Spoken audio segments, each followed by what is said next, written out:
Each year, Microsoft Research hosts hundreds of influential speakers from around the world, including leading scientists, renowned experts in technology, book authors, and leading academics, and makes videos of these lectures freely available.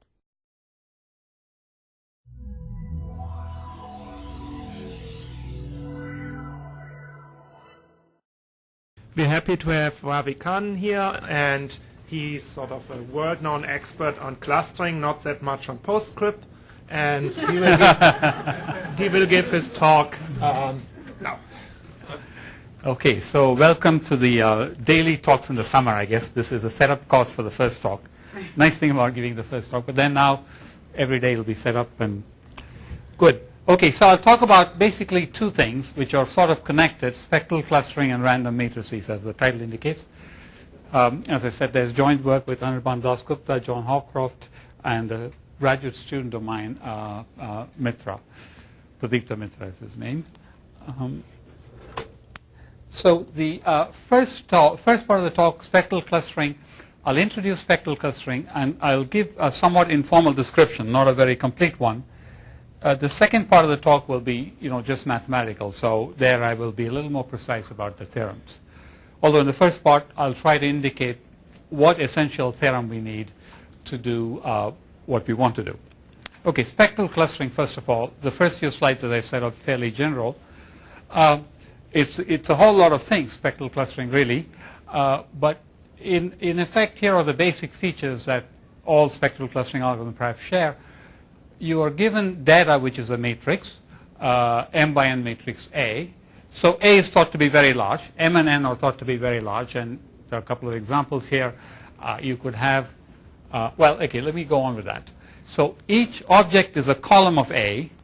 So some people aesthetically prefer them to be rows of A, but I made them columns, but let's live with that. So each object is a column of A, and each row represents a feature. So if it's, for instance, a term document matrix, each column is a document, and rows are terms, and the entry perhaps says how many times the term occurs in the document. Okay? Or perhaps some function of that. We won't worry about that kind of detail, but it's some function of that number. And product consumer matrix, the rows are products, the columns are consumers, and the column tells you what the consumer likes, or perhaps what the consumer bought of each product. Okay. So you have these matrices, and what we do in spectral clustering is we would like to cluster the columns, let's say, the objects, into different classes. We do that by first doing an SVD of A, a singular value decomposition. Perhaps the term spectral decomposition is more familiar. We could have done, that's the same as doing spectral decomposition on A transpose A. And A transpose A, you can view that as a document similarity matrix, right? So we do that. And then we say, and for the last step we say that it's the first few singular vectors that are important. And there is a lot of theory about why that is the case. And again, I won't give you the spiel, but let's just believe this. We project the objects. The objects are now columns, right? We project those columns. They're M vectors. We project them to this k-dimensional space spanned by the top k singular vectors.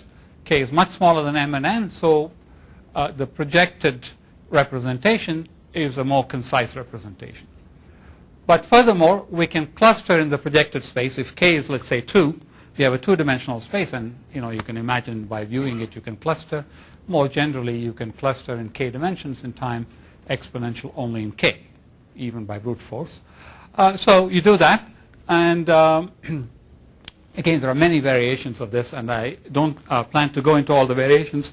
But what I want to get to is the following. Spectral clustering, in general, there is a lot of empirical evidence that it works very well. There's also a lot of empirical evidence, perhaps, that it doesn't work very well. But we know better than empirical evidence that it does work very well in many fields. But the question is, we don't have as much theory saying that it should work well. Not as many theorems. And our business is proving theorems, so we're interested in that. There are a bunch of difficulties before you get to the theorems, and the purpose of this talk is not to delve into these, but just to mention them. Some of the difficulties. What's the right model of data? What's a good clustering and what's not a good clustering? And should Euclidean distances be the right thing to measure between these vectors to cluster? Should we say that if two vectors are close in Euclidean distance, they should perhaps belong to the same cluster, or should you have some other measure? What are good pre-processing steps? Some used in practice. People normalize in all kinds of different ways. Now, as I said, these are important questions. In fact, John and I are thinking about them, and lots of people have thought about them, and there's a lot of literature on them. They are very important questions, but right now we want to ignore them and go on to something else. That is, how would you theoretically prove that spectral clustering works, perhaps without tackling all these questions head-on? Okay. So the usual assumption we make in theory is that we assume that the matrix, the data matrix, arises from a probabilistic generative model. That is, there's a random generator which is putting out these vectors. And then we assume some nice models, and we hope that our algorithms work in the generative model. Now, the generative model, sometimes you can think of it perhaps as a toy model. It's true. It doesn't mirror the real situation all the time very well. On the other hand, it's a very good place to test your algorithms and get new ideas, new algorithmic ideas. And perhaps that's the view of it that's made us do a lot of work on these models, and I'll give you some references in a minute. But the thing I want to stress in this part of the talk is, usually, most of the prior theoretical work assumes what's called full independence. Okay? Full independence is saying that every entry of the data matrix, the collection of all entries of the data matrix, are mutually independent random variables. Okay? Usually one makes that assumption. In a minute we'll get to why one made that assumption. And the main purpose of this talk is to not assume that, is to relax that assumption. And I'm going to argue why we should relax that assumption. And I'll tell you how to relax that assumption and still get some sensible results, still make spectral clustering work. Again, there's a lot of literature on this. Perhaps this idea that you take full independence and you're able to do spectral clustering of data works is, for instance, in a paper by Azar, Fiat, Carlin, McSherry, and Saya. And as I said, again, I'll refer to some more of this work. Now, earlier to this, so that was formalizing data analysis. Earlier to this, in graph theory, there was quite a lot of study of such models. And these have come to be known as planted graph models. And the word planted graph model just means that I take a graph and I hide something there, and you have to find it. Okay? I don't tell you where it is. Again, this is seemingly a toy problem, but it's a good place to test a lot of algorithmic ideas, it's turned out. So it's also been widely studied. So we in this model, in this collection of models, really, the vertex set is partitioned, for instance, into two equal pieces. Again, there are a lot of variations of this, but the partition is not given to you, and what's given to you is a random graph where the edges between the two parts, going from one part to another, are chosen with probability P. Edges inside a part are chosen with probability Q, and Q and P are different. So the idea is if Q and P are substantially different, you should be able to identify the parts. Okay? And there are a bunch of results, as you see here, that P is substantially smaller than you can do it. This one without spectral. And a spectral approach can get you a little bit farther, and there's a faster algorithm.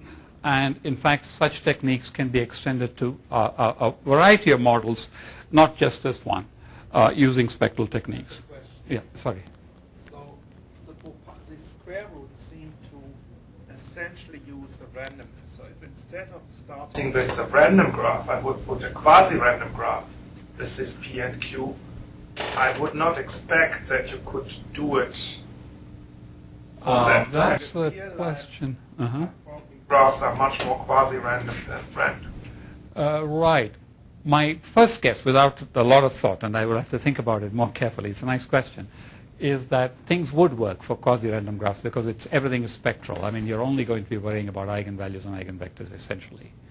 But I don't want to bet on that. I mean, I see that. It's, as I said, it's a nice question. So I would have to distinguish a quasi-random graph with Q and P if Q and P, if the Q minus P goes to 0 as n goes to infinity, they're just equal to the quasi-random graph with constant P. Okay, so as I said, I don't want to bet on. Small eigenvalues are not as small as in a random graph. I mean, random graph after normalization, you would have 1 over root 10. Well, and then you have 2 over 1. For quasi-random, the eigenvalues are not quite that small. I see, that's true.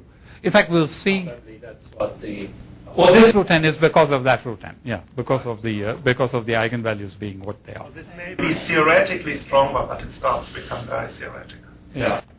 So, okay, that's a good point. So, quasi-random graphs, what happens? One should check. And again, I don't know the precise answer.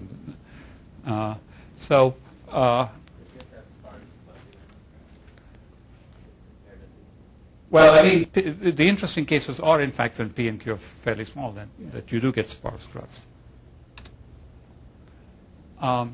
Okay, so again, I'm not going to describe how all the spectral algorithms work, but here is the heart of them because I need that for what to go on. So the result enabling the proof that spectral techniques for such planted models or for clustering generative models works is results of random symmetric matrices under full independence, and this is basically known as Bigness Theorem, and there are lots of there's lots of improvements and nice precise literature on this, but I want to put up this one theorem. The words in red are words to pay some attention to. I'll tell you why. But anyway, the theorem says the following. Suppose you have a random symmetric matrix, so it's got to be symmetric, okay, n by n matrix. The entries above the diagonal are independent random variables, all mutually independent. That's full independence, okay, for above the diagonal. Mean zero variance sigma squared and sigma and absolutely bounded. That's another red word that I want to stress. So symmetry, of course, square, independent, full independence, and absolute bound. If you had all these conditions, then with high probability, the largest eigenvalue is at most 2 sigma root n. Okay, and you cannot be very sparse. That's what that's saying. Okay? You cannot be too sparse. Then it doesn't. The theorem doesn't hold. And as I said, this is in gist, as perhaps many of you already know these theorems, of course, very well. But in gist, what this is saying is the largest eigenvalue is at most the order length of one row, right? Each entry has lengths. Each entry is going to be in square about sigma squared. This is the length of one row times 2. Okay? So there's almost no correlation between the rows in a random matrix. That's what it's saying, right? Here I have some notes on this kind of result was proved with precise constants and so on. Fiorelli-Komolov improvements by Wu. Alon and Kovalevich prove, in fact, not only is there a bound, but also it's concentrated about its mean value. Okay.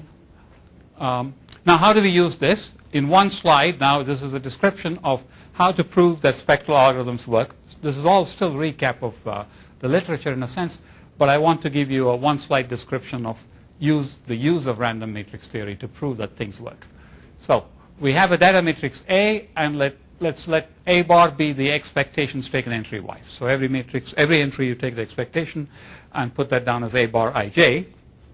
Now, suppose the generative model has A bar split into k distinct types of rows and k distinct types of columns. So A bar looks like this after permuting the rows and columns. All the entries here are the same. All the entries here are the same, and so on. Okay? It doesn't have to be contiguous rows and columns. I mean, this after permit. Maybe I should write that so that.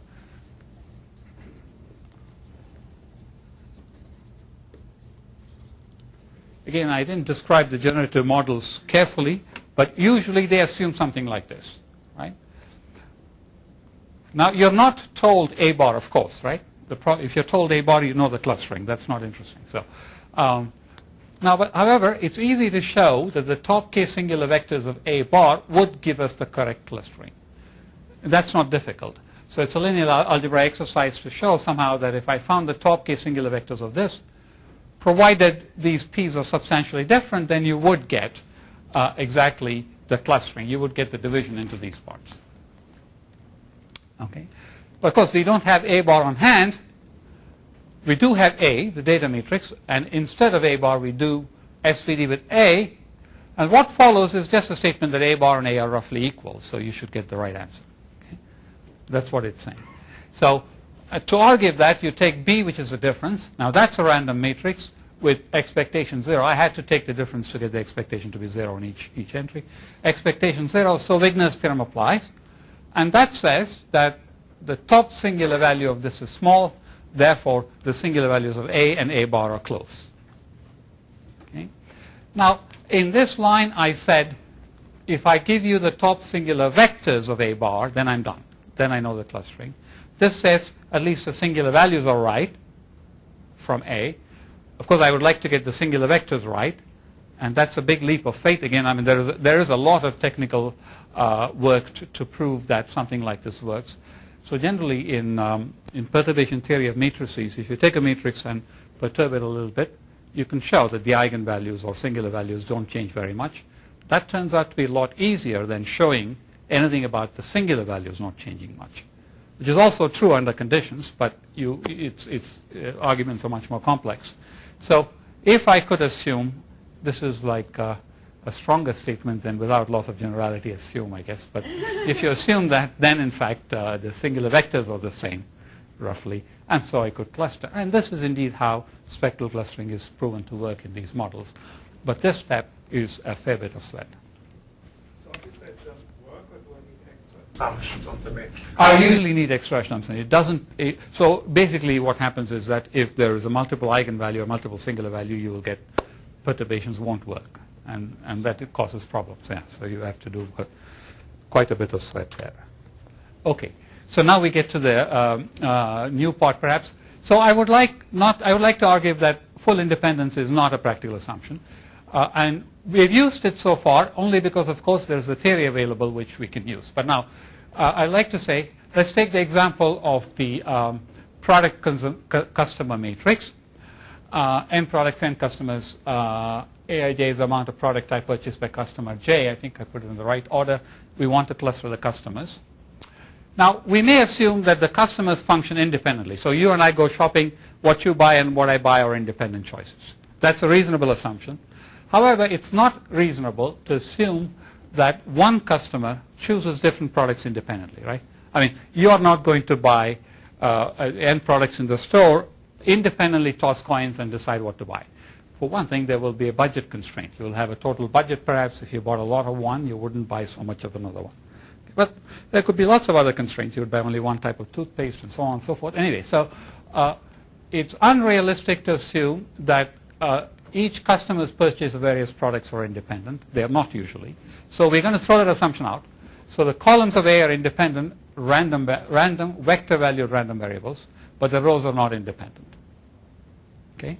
So let's assume that. We'd like to do clustering under this. Oh, also I should remark that the term document matrix, again, you can assume that different documents are independently written or constructed. It's not true that within a document I would independently pick one term or the other, each term independently of the other things. Okay? So, but does your model allow that is fashion, and therefore all documents are more likely to talk about a certain subject? That's still fine, right? That's right. So each document is a distribution, but a vector value random variable, but the vectors can have very high frequencies in some, very low in another, but can also be very correlated. Okay. So before we do that, I should mention one other thing. One other way people have addressed relaxed full independence is instead you could assume that the objects have Gaussian distribution, but not spherical Gaussian, where the coordinates now are dependent. That's one way to build in dependence, right? There are many results here, but what I'm going to do here, we want to be more general. We seek a more general method that will work for Gaussians. The Gaussians are very special distributions. Yes, they allow dependence, but they're very special. So we like to allow more general distributions which include Gaussians as well as independent graph models. The independent graph models really are characterized by Bernoulli random variables, independent 0, 1 in each coordinate, but the probability of 1 is potentially very small, very sparse graph. Yeah, Mike? You go back like 2 slides. The one where you were going through the sketch of how one uses random. This one, right? Yeah. So here, are you working with, now when you're talking about A, are you talking about this asymmetric thing, or are you looking at the okay. Good point. Good point. I'll give you a picture to answer the question. I swept it under the rug. Yeah? Yeah? Okay, good. So I hope that was clear to everybody. That's an encoded reply. Huh? But now it's really not independent. I mean, you do lose independence. Quite a bit. Yeah, now you have only independence on this part, but you can still do something about, you can still say something about, from the Bigness theorem, you can still say something about this, because it's symmetric. Yeah. Oh, what do you mean? No, you don't lose independence. Bigness theorem only assumes independence of the top at least. Sorry. Yeah. So no. So this is fine. Just that picture is fine. The top. Bigness theorem only assumes independence of above diagonal entries, because it's got to be symmetric. So. Above the On that side of the kind of the matrices. Okay, now we go 2 slides back.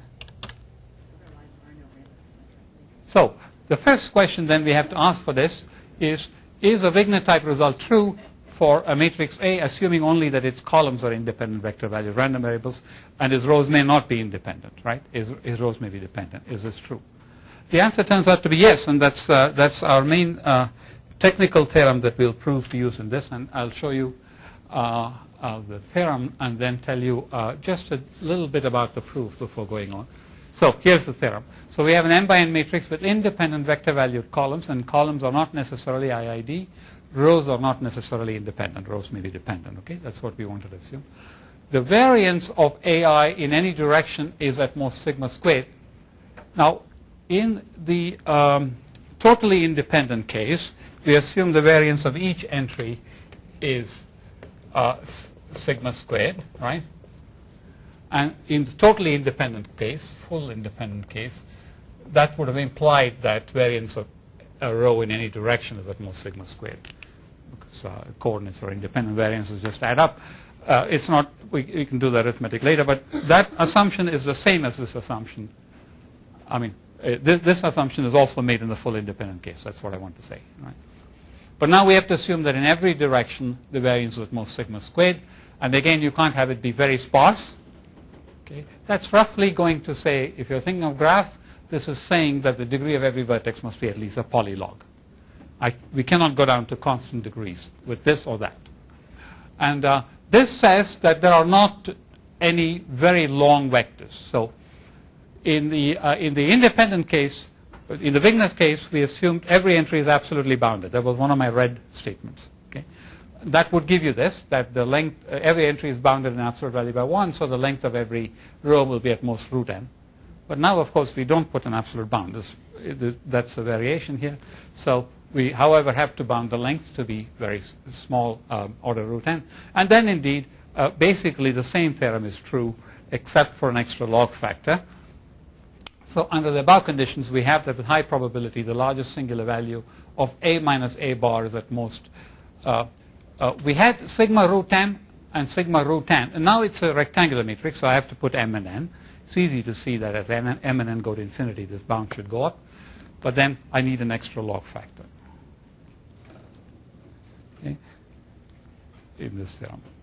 So indeed, basically, Wigner type theorem holds with only column independence, no row independence, as long as I pay an extra log factor. Okay. Now, I will very briefly tell you where this came from. This actually is a question, this is a question that comes up in another context, and that's how the machinery to answer this was developed. So here's another question, natural question. How many IID samples does one need from a distribution to estimate the variance covariance matrix of a probability density distribution, probability density in n space to relative error 0.01? So we could, so basically we could consider a general Gaussian. I don't tell you the Gaussian, but I give you samples from it. Clearly, if I give you enough samples, you should be able to infer the variance covariance matrix, right? Question is, how many do you need? And why is that related to this question? Well, let's think about that. So let's put the ith of the IID samples as a ith column of the matrix, A, right? So arrange this in columns. Then if I take my samples, they're just the columns, right? the variance covariance matrix of the sample, you can easily convince yourself is proportional to the sum over all I of AI transpose. This is an outer product. So this is a matrix, column vector times a row vector, right? And that's just, it's proportional because you have to divide by the number of samples, that's all. And that's equal to AA transpose. But the variance covariance matrix of the distribution is the expectation of AA transpose. Okay? And so we would just, there's a parenthesis here when I say expectation, that's a standard thing. And therefore, what we would like to say, we would like to prove that the largest singular value of AA transpose minus its expectation is small. And indeed, you look at this thing. This is the sum of independent random variables. Each is a rank 1 matrix. Okay? The AIs are independent. Now, within AI, the entries are not independent. We don't assume that. So it's a rank 1 matrix, but the whole matrix is a random variable. Right? In fact, it's rank 1 positive semi-definite matrix is what you get from this case. And again, where it came from, okay, so I guess Lazzi and I wondered about this question when the distribution is a uniform density on a convex set, and we showed order n squared samples suffice. That was improved by Bourgain to n log n, and maybe n log squared in here, I'm not sure, but Mark Rudelson improved that to order n log n for more general densities, using some, drawing in some techniques from functional analysis due to other people, and Lazzi and Santosh improved that for all log concave densities. We used the machinery as well as the approach from Rudelson actually to prove this theorem, to prove the Bigness type theorem with only column independence and no row independence. Okay. Wait, so are we supposed to understand the relationship between this sequence of results and what you're talking about? No, it's telling us there is a connection. Well, the last slide, I hope you're supposed to understand, right? No, not what is that? No, that's this slide. I mean, just the fact that this business is related to sums of vector value random matrix value random variables. I mean, that's all. The next slide, I'm just telling you literature, sort of a quick synopsis of the literature. The relevance of the literature may not be apparent. Does the logical error go the other way around? Does the what? The logical error goes the other way around. What logical So if you had the Bigness theorem, then you could infer these theorems. So Yes. It's okay. that's what These theorems are specializing the Bigness type theorem to the IID case, where the columns are drawn from an independent or IID samples. Whereas in the Bigness type theorem, we want the columns are not IID. So basically, the documents are not identically distributed. I mean, it wouldn't make sense to assume that the products of documents are identically distributed. They're not. The proofs are similar. Yeah, proofs are similar.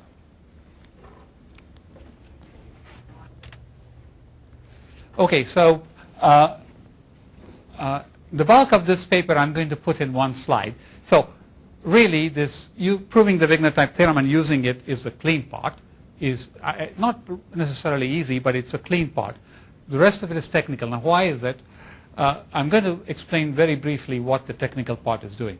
So if we project to the high singular vector space, as we said in the beginning, what turns out to be the case is that you're able to cluster almost all points correctly, but not all.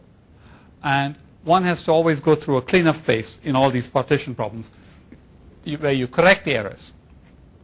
Now, the first space, approximate clusters, does give you approximate cluster centers. Now, in the projection, right, you get approximate cluster centers. Now, you can ask the question, for every point, am I going to be right in classifying it according to its closest approximate center? Okay. That's the question that comes up. Unfortunately, the answer is no, especially with the binomial. So I'll draw a picture as well, but the binomial, so suppose you have a 0, 1 vector, independent coordinates, probability of each coordinate is delta, which is much less than 1, then the center of that distribution is, of course, all deltas. But any realization will put delta n ones and the rest zeros. And it's easy to convince yourself that in one coordinate we are really very far from. I mean, in one coordinate, in some of the coordinates will be 1 minus delta, which is much, much bigger than delta if delta is sparse. So you're very far, your A matrix is very far in certain coordinates from your A bar matrix. Okay? And that is a problem. Because why is that a problem? That's a problem because that might be the direction in which the approximate center deviates from the real center. And that would create problems. And indeed it does. So the cleanup phase turns out to be complicated. But the observation is that this does not happen in what you can call balanced directions. Now this happens in this direction because this direction is a unit vector, which is terribly unbalanced. It puts all the weight on one coordinate. If I took a completely balanced direction and see how much in that direction this deviates from that, you'll see that it's not very much because there's a sum of n independence and things work out nicely. So if the approximate centers and directions connecting pairs of approximate centers were all balanced, then there would be no outliers and things would work just fine, but they need not be. So we have to do a whole lot of sweat has to be put in to balance these things. And that I think I'll skip. So when you have sort of this example of the binomials, you have the ones and zeros. Yeah. If I would decide to sort of take the average over 10 of these in logs. But you may not pick 10 from the same cluster, right? So, you know, you're not guaranteed to pick 10 from the same cluster. If you are, then you would be in better shape. If not, you would scramble them completely. Yeah, that's the problem. Okay, that's the first part of the talk. As I said, the second part is going to be a little more theoretical. The rough motivation of the connection is that what came up in the first part, in the generalization of the Bigness type theorem, is vector valued or matrix valued random variables. So then I started looking at them. And in fact, there is a bit of recent literature on that, and I'll try to point out the connection. So here is a theorem of Elswede and Winter from 2002. So instead of those special vector value random variables, now we are going to take general matrices. So they take IID samples where the xi's are matrix valued. They are D by D Hermitian matrix valued. They're all D by D Hermitian matrices. And a red, again, means that later I'm going to come and fiddle with that and relax that assumption. So they're all finite dimensional, of course. I mean, D is finite. And then they also will assume that the spectral norm is absolutely bounded by 1. I had put absolute boundedness in red earlier, and in fact, I haven't still relaxed it. Well, for the Bigness type generalization we did. Now we will again address that issue of absolute boundedness. Then you get something like a Chernoff bound, which says the spectral norm. Well, just to recap, I should put down what spectral norm is for reference later as well.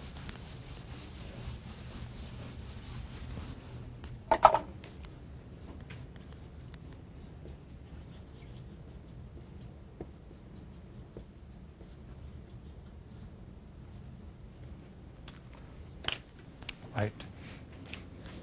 So we assume that the spectral norm is absolutely bounded. Then you get a Chernoff bound. It says for a, so what again? Sorry. What again? Operator norm. It's operator norm. Yeah, it's just operator norm. Right. Again, the point is I'm adding n of these things. Right. The norm of the sum of n of these things is at most about root n. That's what it's saying. Okay.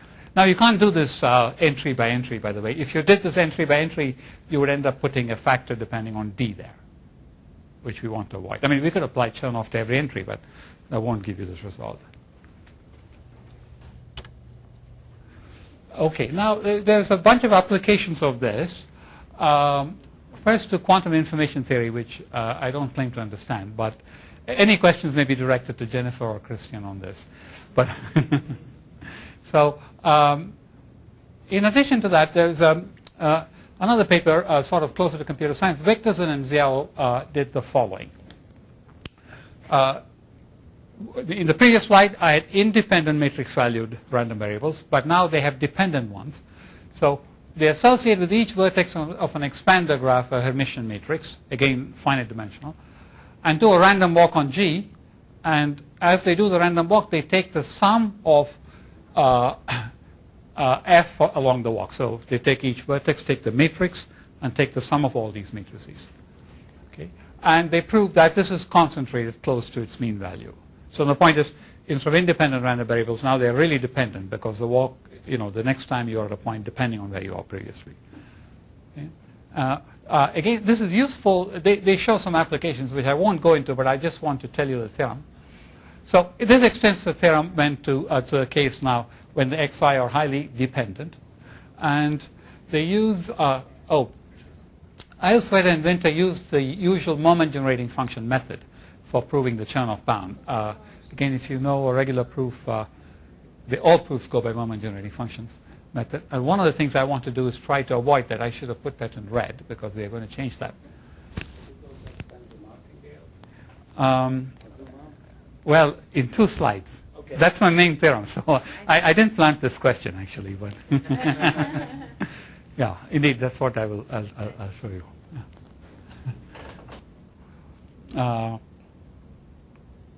Yeah. So for reasons that are probably only clear to quantum information theory people, it's important to do it for the infinite dimensional case.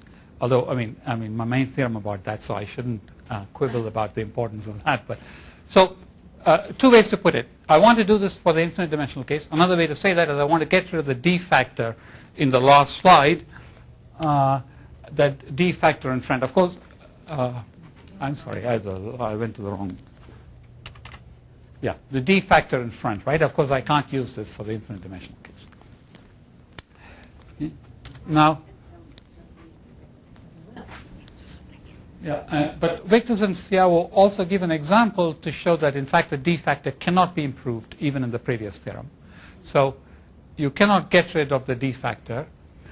But these examples they construct, they're very simple examples, but the examples have the property that they're really, all the xi are diagonal matrices with a lot of 1s in them.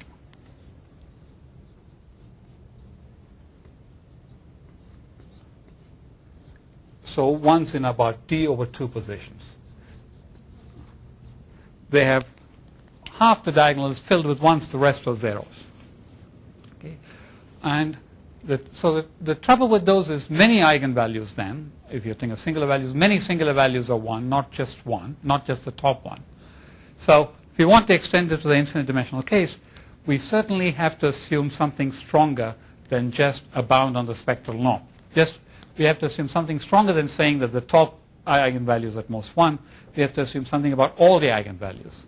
We have to have a norm depending on all the eigenvalues. Because this example shares, otherwise it won't work. So, trace class? Yeah, so I will use a trace class, right. Yeah? How are the Hermitian matrices assigned? The vectors in CR1, sorry. Yeah. I don't remember the exact thing, but it's something like you take a parity of, you take sets over log D, all subsets of log D elements. Those are the D positions. And you take parity with respect to some vector, if I remember. I meant the theorem, not the example. The last theorem. How they are assigned. Or they're just any random variables. Right? See, so maybe I should step back one step. So in the full independence assumption, we assumed that every entry is independent, right? Then we went to saying that columns are independent. This is now going even further and saying matrices are independent. Oh, I went to the wrong one. This is saying that the matrices are independent random variables. So the columns, rows, everything could be correlated, but the whole matrix viewed as a random variable is independent. That's what this is saying. Perhaps that's a connection I should have mentioned. It's relaxing the independence more and more. Right, but before you had only one matrix. Now. Right, you were talking about the rows. Well, no, I had a bunch of matrices because I had AI transpose. Each of them was one matrix. And then I summed them up to get only one matrix. But here also I summed them up. Sorry, there's a missing. Yes, it's Hypothesis on these matrices. Is there something about that the entries are expectation zero? Or? Oh, I'm sorry, I should have said that, yes. Thank you. The expectation of each entry is 0. And the expectation of each matrix entry by entry is 0. Thank you.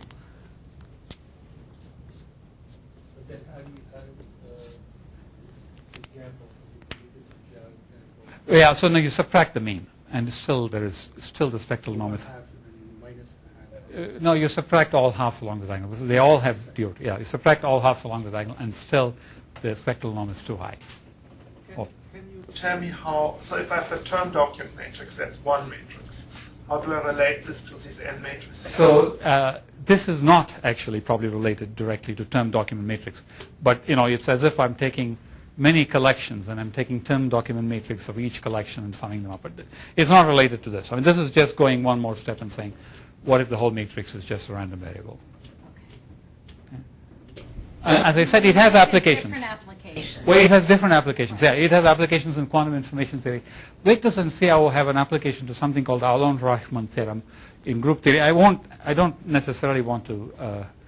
I don't even know the exact application, so it's better not to delve into that. So one other red point I'd like to make before I go on is the moment generating function method, even for real valued random variables, needs to assume more or less absolute bounds. Well, slightly weaker, it has to assume that these kinds of expectations exist. Okay? So we want to avoid that, and so we need to use something other than the moment generating function method. Okay, now we go to Azuma's inequality. This is just a recap still. For real valued, sorry? Now you need that the increments are bounded, period.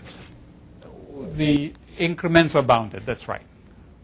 Absolute bound. So this is just a recap, right? This is Azuma's inequality for real valued random variables, just real valued vanilla random variables. And the original form is you have n independent random variables, and there's a function which satisfies the Lipschitz condition. It doesn't change much when one of the variables is changed. Then the conclusion is with high probability f is close to its expectation. And usually it's proved using bounded martingale difference inequality that I state as a theorem where now the Z1 through Zn, that's a martingale, or not necessarily independent real value random variables, but now they're absolutely bounded. I'm sorry, they're martingale differences. They're the martingale differences. They're absolutely bounded, and martingale difference means the expected value of Zi given the previous ones is 0. So here I did put in the expectation condition, that's why. And then it's true that the probability of the sum is close to its expectation, and you get a Chernoff type bound, right? So why is your bound different from the usual Chernoff bound? I allow different alpha i's. Still, wouldn't you have, instead of the 4, you would have a 2 in front instead of the 8? I've not been careful about the constants. I don't know that you can, I don't know what the best constant is if you have general alpha here, but I just put 8 to be safe. I think 2 is still true. 2. Well, if I had put 2, you would have said, oh, that's wrong. I have a counterexample. Then I would have it. It's better if I put an 8, then you won't have a counterexample. No, but I think this is sort of, I think just what, Z is just a standard theorem. It's standard theorem. Yeah, this is just recap. Just standard theorem. So again, we have an absolute bound. I only want to know whether you have a more general and therefore need larger constants. No, more general is coming up. So here's the main part of this talk. So let's take any positive integer p, and we take the p. This is the p Shatton norm. It's based on the trace, of course, right? Yeah. So another way to say that is the trace of. I should have said that. Another way to say that is a of p, the p norm, equals trace of. This is the conjugate transpose raised to the p over 2th power, and take the 1 over p root. Or if they're real symmetric matrices, this will be more familiar to you. That's the trace of just a to the p. Right? And indeed, that's the quantity that's used in all Bigness type theorem proofs, right? The trace of a to the p. Okay, so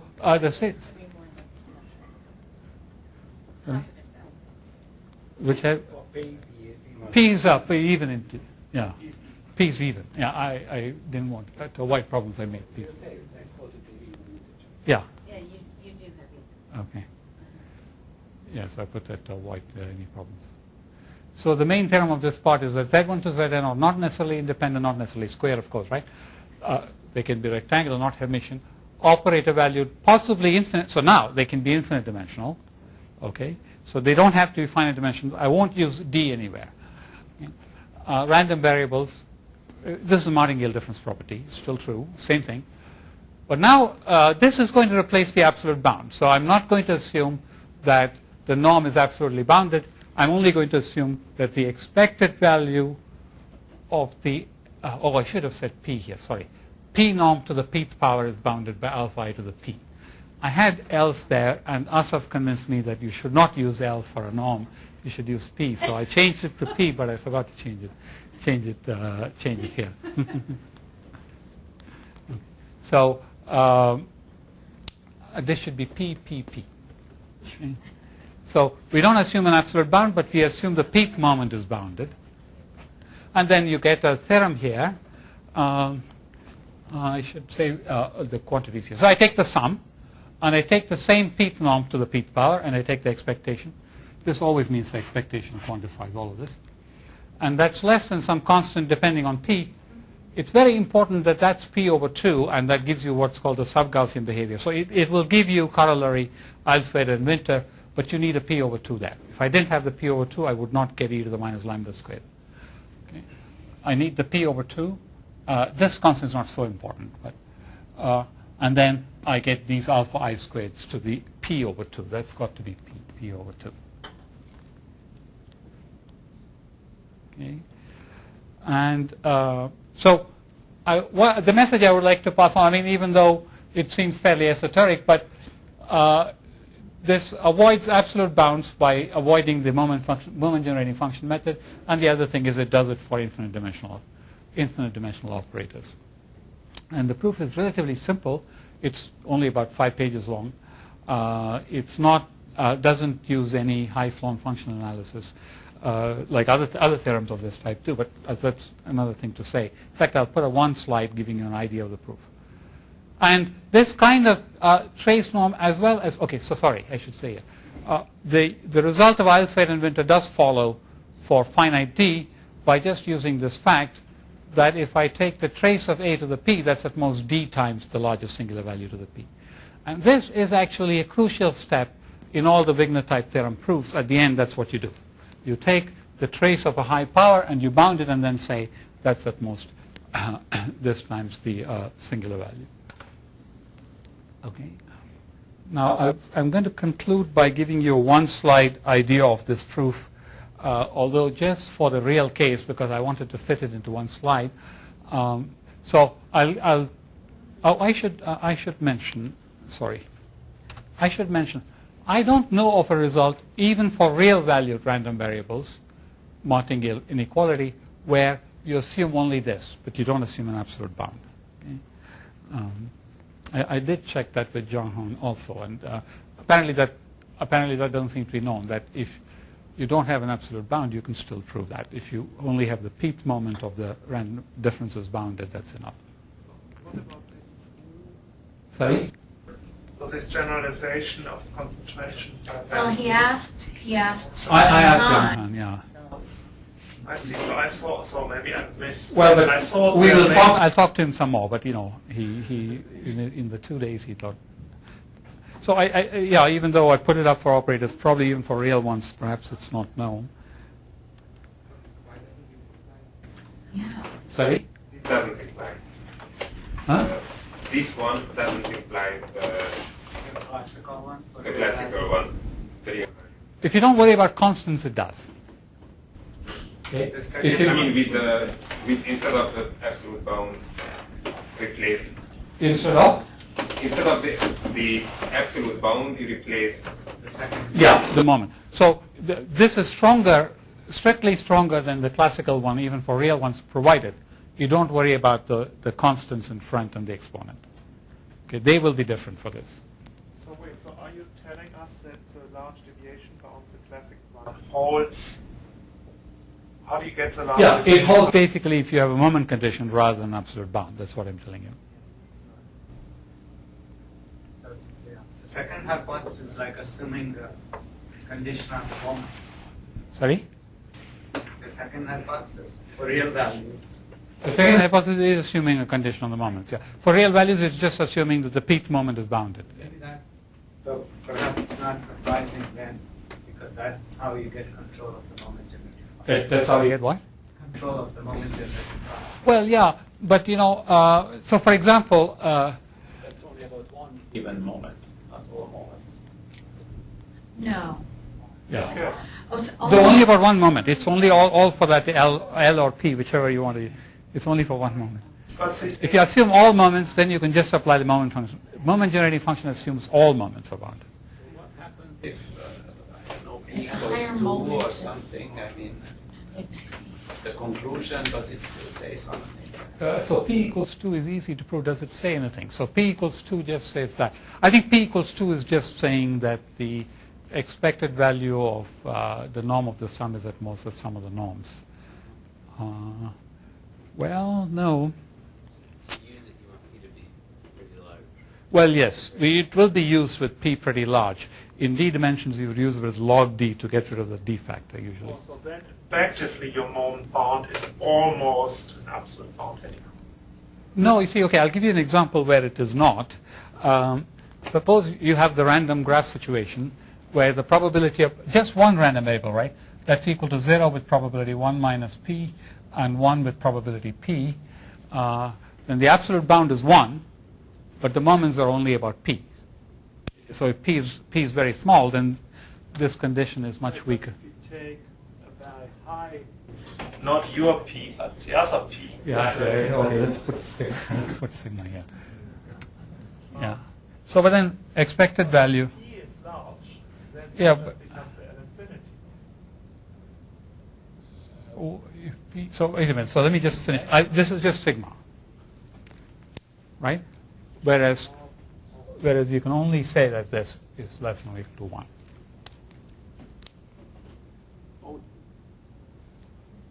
So the absolute. Yeah, but you have to take the P's root, right? Because it's alpha to the P. Yeah. So you do have to take the P's root, right? And that then gives 1. No. The P's root of sigma goes very near to 1. Well, we'll go to 1 if P, depending on the relation between sigma and P, but usually P is not so much large. So sigma, let's say for a random graph, sigma is something like 1 over order C over n. P might be about log n.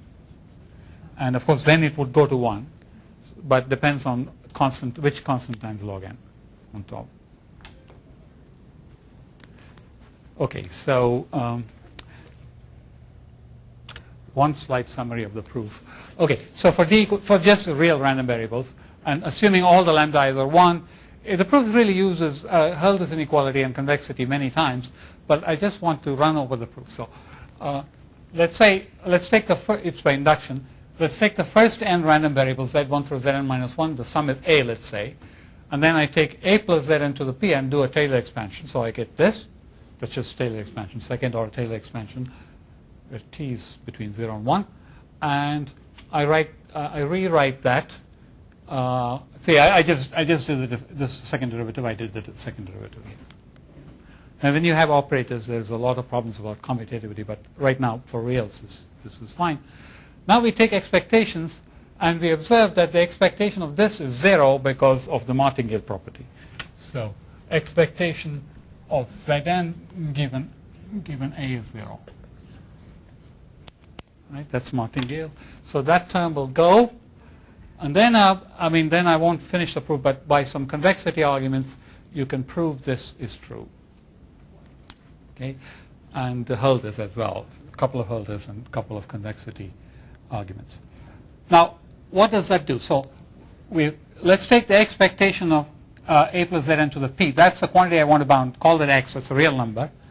So I've said that real number x is less than or equal to something here which I know bound on by induction. So this is involving the first n minus 1, so there's an inductive bound. Now, unfortunately, this is x itself, right, which I want to find. But this I can bound inductively, and this I know from the moment condition. So I get, at the end of the day, x less than or equal to something depending on x to the p minus 2 over p, plus something. Okay? And you can then prove that that inequality implies the result we want.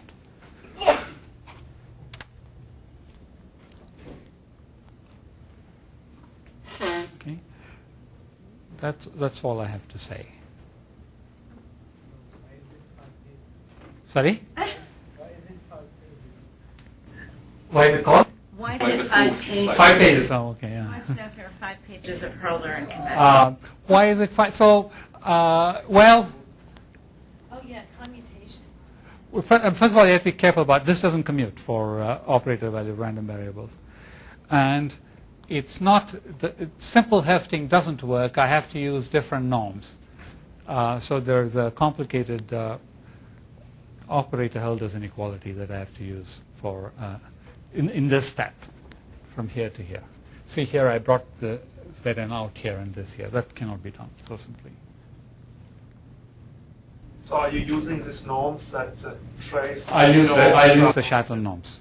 Yeah, the different Schatten norms. So basically, there's the Hölder's inequality using playing around with what Schatten norm you take and use that.